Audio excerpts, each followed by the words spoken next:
ओम मंगलम भगवान विष्णु मंगलम गरुड़ध्वज मंगलम पुंडरीकाक्ष मंगलाय तनो हरि। गुरुर्ब्रह्मा गुरुर्विष्णु गुरुर्देव महेश्वरा गुरु साक्षात परब्रह्म तस्मै श्री गुरुवे नमः। नमस्कार, स्वागत है आपका आचार्य वाणी में। मैं आचार्य डॉक्टर विक्रमादित्य आपका स्वागत करता हूं और आज का विषय हमारा है मीन राशि वालों के लिए सूर्य का परिवर्तन कैसा रहेगा। सूर्य आपकी राशि के अनुसार से छठे भाव के स्वामी है। आपकी राशि के अनुसार से ये मीन राशि संबंध बात कर जाए तो छठा भाव शत्रु भाव माना जाता है, रोग का भाव माना जाता है। और ऐसे में सूर्य का परिवर्तन आपकी राशि के अनुसार से द्वादशवें भाव में होने के योग बना रहा है।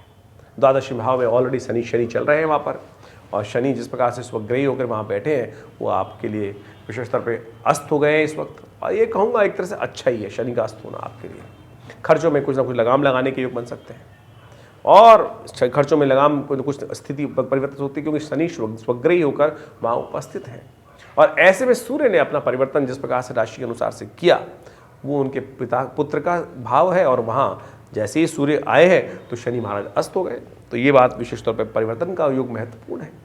बट एक बात का आपको ध्यान रखते हुए कार्य करने की ज़रूरत है। ये आपके अंदर थोड़ा सा जो सूर्य शनि का योग जिस प्रकार का चल रहा है एकादशवें द्वादशवें भाव में, ये आपके लिए महत्वाकांक्षा बहुत बढ़ाने वाला समय रहेगा।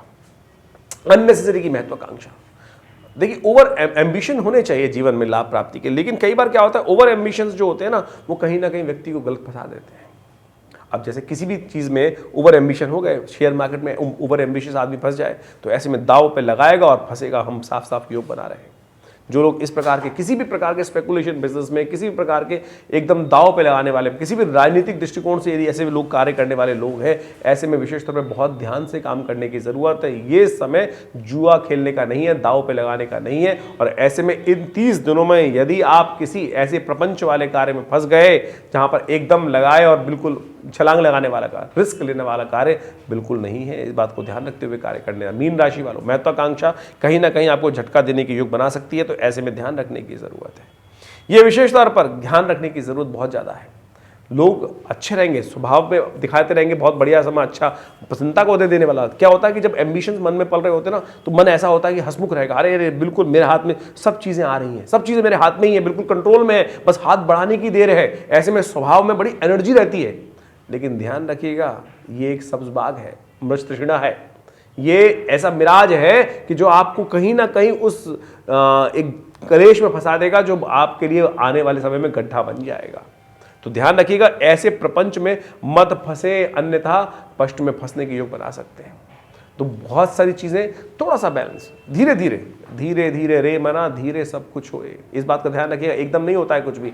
ये आपके लिए समय दिखा रहा है कि अननेसेसरी आप बिल्कुल इस चीज में फंस गए हैं कि बिल्कुल चीजें आपके कंट्रोल में है और एक कदम दूरी पर है। ये महीना इस प्रकार का है। तो ऐसे में आपको प्रपंच से बचते हुए कार्य करने की जरूरत बहुत ज़्यादा दिखाई देती है। शत्रु मत बढ़ाने का प्रयास कीजिएगा। ध्यान रखिएगा शनि महाराज के साथ में सूर्य वहाँ बैठ गए हैं और सूर्य सामने शत्रु भाव के स्वामी है। और यदि उस किसी न किसी कारण से आप अपने कृत्यों से अननेसेसरी के आपके शत्रु उत्पन्न करने के योग बना सकते हो, ध्यान रखते हुए कार्य करने की ज़रूरत है। तो ये महीना विशेष तौर पर ध्यान रखने का है, भगवान सूर्य के लगातार उपाय करने का है। ये विशेष तौर पर मीन राशि वालों के लिए जो समय है विशेष तौर पर ध्यान रखने के लिए बहुत जरूरी है। ऐसे में शनि के अस्त होने के कारण से सूर्य जो बृहस्पति हैं बहुत शक्ति में आ गए हैं, और सारे के सारे ग्रह एक ही तरफ इशारा कर रहे हैं कि आपके कर्मों के द्वारा आपके शत्रुओं को लाभ होने के योग बनेंगे, शत्रुओं की इजाफा होने के योग बनेंगे। इनकम तो बृहस्पति बढ़ाएंगे बहुत बढ़िया तरीके से, लेकिन सामने अगर देखें बृहस्पति की दृष्टि भी छठे भाव पर, शनि की दृष्टि अस्तों का छठे भाव पर। शनि अस्त जब तक नहीं थे तब तक तो वो धीरे धीरे आपके शत्रुओं को समाप्त कर रहे थे, लेकिन सूर्य ने वहां आकर शनि को अस्त कर दिया, बृहस्पति ने वहां दृष्टि डालकर शत्रुओं को बढ़ा दिया, सूर्य ने वहां दृष्टि डालकर शत्रुओं को अननेसेसरी बढ़ाने का प्रयास किया। रोग शत्रु दोनों परेशान करने के योग दे सकते हैं। तो आपकी महत्वाकांक्षा आपको कहीं ना कहीं फंसाने के योग बना सकती है। तो इस बात का ध्यान रखते हुए यदि आप कार्य करेंगे तो बहुत अच्छा रहेगा, नहीं तो मीन राशि वालों आप कहीं ना कहीं फंस सकते हो।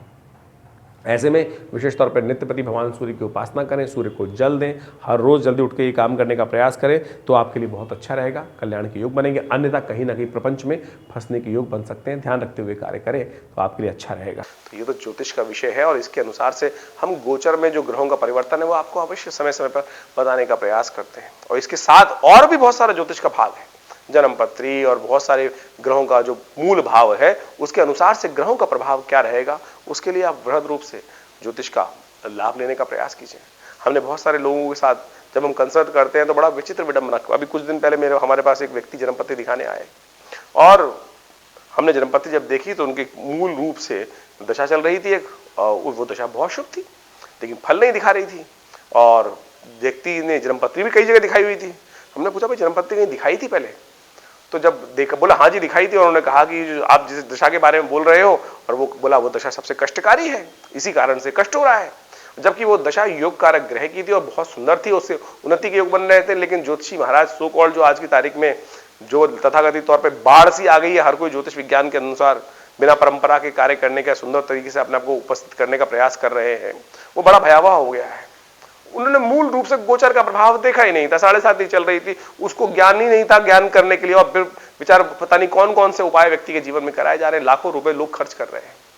देखिए भाई, ज्योतिष दृष्टिकोण से आप समझने का प्रयास कीजिए, पैसे खर्च करना से कोई ग्रह का उपचार नहीं होने वाला है। भाव समर्पित करने का प्रयास करें। सूर्य को यदि ठीक करना है आपके लिए तो हमने उपाय बताया ना, भगवान को अर्घ दीजिए, इतने से प्रसन्न हो जाएंगे। और क्या शास्त्र में वर्णित है, ये छोटे छोटे उपाय शास्त्र में जो वर्णित है हम वही आपके समक्ष बताने का प्रयास करते हैं, उनको ही करेंगे तो जीवन में कल्याण का मार्ग प्रशस्त होगा। नहीं तो दुकानें खुली हैं, कोई नग बेच रहा है, कोई कुछ यंत्र बेच रहा है, कोई कुछ और बेच रहा है, और उन्हीं प्रपंचों में व्यक्ति फंस के रह जाता है। वास्तविक तौर पर समस्याएं फिर मन में दुख देती हैं, ये सब प्रपंच है। देखिए, अब आपका विशेष तौर पे आपको समझना है कि आप किस दिशा में जाना चाहें। दुकान है, दुकान अनेक प्रकार की खुली है, अब आप जहां किस्मत से फंस जाएंगे आपको वो ढूंढना पड़ेगा, प्रयास करना पड़ेगा, सही दिशा आपको प्राप्त हो जाए। तो हमने इसी कारण से ये संस्थान मेरे पिता आचार्य श्री केशव देव जी ने हमारे ने स्थापित किया आज से करीब 60 साल पहले, और सुंदर तरीके से ये कार्य हम आश्रम मिश्र के द्वारा करते हैं। आप भी हमारे विवेकानंद योगाश्रम में सादर आमंत्रित हैं। बहुत सारे समय समय पर कार्य चलते हैं, नित्य प्रति करीब 8 घंटे का यज्ञ चलता है आश्रम पर, उसमें भी आप सम्मिलित हो सकते हैं। हर रविवार वाले कार्यक्रम में बहुत सारे और सुंदर कार्यक्रम रहते हैं। अभी शिवरात्रि आने वाली है, उसका एक बहुत बड़ा कार्यक्रम आश्रम पे रहेगा, जिसमें भगवान शंकर के जो पार्थिव शिवलिंग है उनका निर्माण करके उनका रुद्राभिषेक करने का सुंदर कार्यक्रम रहेगा। आप समस्त रूप से यदि आश्रम से जुड़ेंगे तो उन समस्त कार्यक्रम में शामिल हो सकते हैं और प्रभु कृपा से जीवन में कल्याण का मार्ग प्रशस्त कर सकते हैं। हमारा ये विवेकानंद योगाश्रम एक बहुत बड़ा संस्थान है, यहाँ बहुत सारे कार्य होते हैं। हॉस्पिटल बनाया है हम लोगों ने, 100 बेड का योगा, नेचुरोपैथी, प्राकृतिक चिकित्सा, आयुर्वेद का एक सुंदर हॉस्पिटल है और भारत सरकार के साथ पैनल पे है और बहुत सारे लोग इसका लाभ लेते हैं। विभिन्न बीमारियों में भी उनकी ज्योतिष के द्वारा, योग के द्वारा, मंत्र विज्ञान के द्वारा, यज्ञ विज्ञान के द्वारा चमत्कारिक लाभ मिलता है। हमने ये देखा प्रत्यक्ष रूप से, व्यक्ति बीमार था, कोई कार्य नहीं कर रहा था, कोई वही दवाइयां काम नहीं कर रही थी, और जब उनके लिए महामृत्युंजय मंत्र का अनुष्ठान किया गया तो वही दवाइयां, वही समय बदल गया और वही लाभ देने के योग बनाने लगा। तो आपका भार यदि कट जाए तो कष्ट दूर होने के योग बन जाते हैं। तो इन सब सिद्धांतों को समझते हुए भारतीय संस्कृति में जो मंत्र विज्ञान, योग विज्ञान, यज्ञ विज्ञान, सब चीज का विधान, सहस्त्रों शाखाओं का विधान व्यवस्थित किया गया है, उन सब का लाभ आप लें। जुड़े विवेकानंद योगाश्रम से। फोन नंबर्स आपके सामने स्क्रीन पर हैं, और यदि कोई खास समस्या है तो व्हाट्सएप के माध्यम से आप अपने प्रश्नों को हमें भेज सकते हैं। हम देने का प्रयास करेंगे आपको बहुत जल्दी निदान। नमस्कार, धन्यवाद।